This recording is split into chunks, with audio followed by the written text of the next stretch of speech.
Aujourd'hui, il se passe quelque chose d'assez particulier sur l'île de Rémont. Dans le cadre du plan de gestion sur la restauration écologique, un des objectifs est vraiment de recréer des habitats pour les espèces. Juste derrière moi est en train de se mettre en place une tour à hirondelles, où on va avoir dans un premier temps les hirondelles qui vont pouvoir nicher, et ensuite dans le plafond les chiroptères, donc les chauves-souris, vont pouvoir également venir s'y abriter et s'y reproduire. Sur l'île de Rémont, on sait qu'on a la capacité d'accueil au niveau alimentaire. On sait très bien que les chauves-souris et les hirondelles s'alimentent de moustiques. Gros problème qu'on a ici, on a beaucoup de moustiques. Donc d'avoir une présence forte de ces espèces vont nuire aux moustiques et du coup on va avoir une population moins importante. Donc c'est vraiment à titre expérimental. On sait que sur l'île de Rémont, on a des chauves-souris. On a les hirondelles qu'on voit en présence sur des périodes de migration, sur des périodes de nourrissage quand elles sont en reproduction.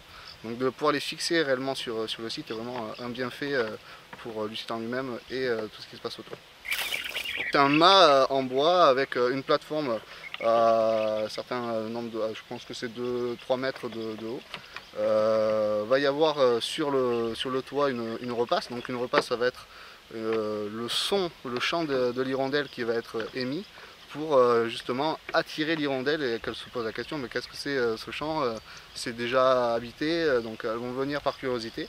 Et par chance, on espère qu'elles se disent en fait le coin est plutôt sympa, donc on va pouvoir rester, y vivre et faire des petits et revenir chaque année.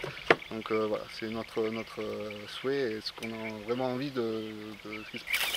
20 mm là, dans toute la presse en France, c'est ce qu'ils disent 20 mm, ouais. D'accord. Et j'ai regardé, tu regardes sur Québec, tu regardes ce qu'ils font en Amérique, alors eux, ils ont c'est pas des colonies qu'ils ont, c'est des méga colonies. Hein.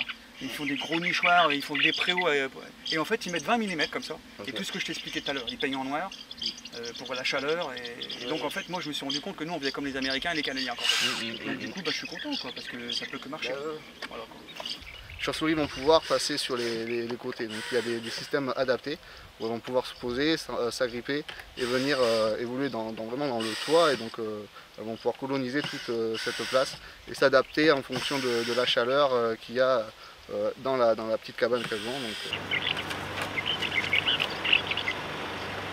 Sud, il est où?